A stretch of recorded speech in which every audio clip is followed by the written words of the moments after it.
let's talk about visa. What type of a visa do we need to teach in China?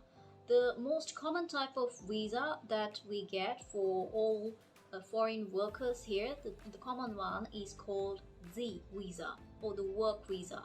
Some people call it the work permit, right?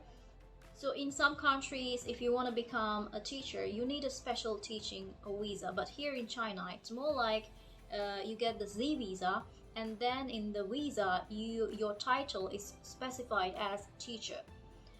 So what's the difference between a Z visa for a non-native and a native? For a native speaker, their title as an English teacher will be mentioned in the visa itself. But for a non-native English teacher, chances are that they will not mention it as a teacher. Rather, they will put it as a consultant or a counselor, because there are concerns legally. You can't come under that normal category, so your company will advise you, okay, you have to change your post. Therefore, they will apply for the work visa as a consultant. You working as a consultant, but your actual job is teaching, right? So there is this sort of a tricky situation to deal with. But as I mentioned before, if you have a good company, they will guide you through these procedures.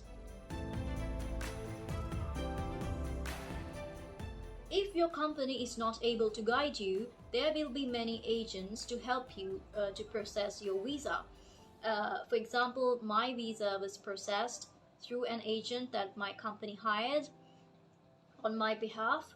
So we have to make the payment, of course, but it's more efficient that way if you have an agent. But be careful, there are scammers in social media sites, WeChat.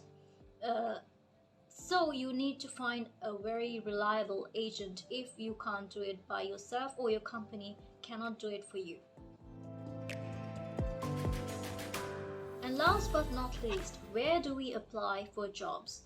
So once again, if you are here in China, this is much easier than you being outside of China. When you're outside of China, you can't access certain websites or applications. For example, the one I chose was a BOSS application, BOSS. Yes, and they have many vacancies, and most of them are pretty legitimate, and the success rate is very high. So I highly recommend that you use this application, BOSS, to secure a job. But if you're staying outside of China, you can use sites such as eChina Cities, but the success rate is considerably lower than the application I mentioned earlier. Another way you can apply for a job is through an agent.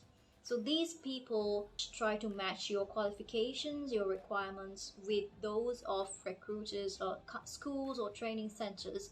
So you will have to again make a payment. So do the companies, prospect companies that are likely to hire you, so they can match you up with a proper school or a training institute.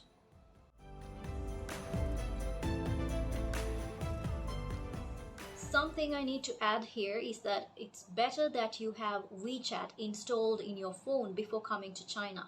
I know it's a little bit tricky, but there are a lot of tutorials online in YouTube how to download WeChat without having a Chinese phone number. So I suggest that you go through some of those tutorials and download WeChat before coming here. Probably you will get more contacts. Probably you have friends in China. They can introduce you to recruiters. They can introduce you to different people, agents, and you will see their post. WeChat is like Facebook in other parts of the world. So you will see many job postings in WeChat moments if you have like contacts in your WeChat. Okay, so that's it for today. We talked about how I got the job and how you can get a job. That is primarily by becoming a student, which is much more convenient, and then coming to China, apply for a job, right? And the second point is about the salary and insurance. And then we talked about the visa. What type of visa do we have to get? And also about the qualification as a teacher you need to have before coming to China. So I hope this video gave you some sort of an understanding about applying to teaching jobs in China as a non-native teacher, as a non-native speaker.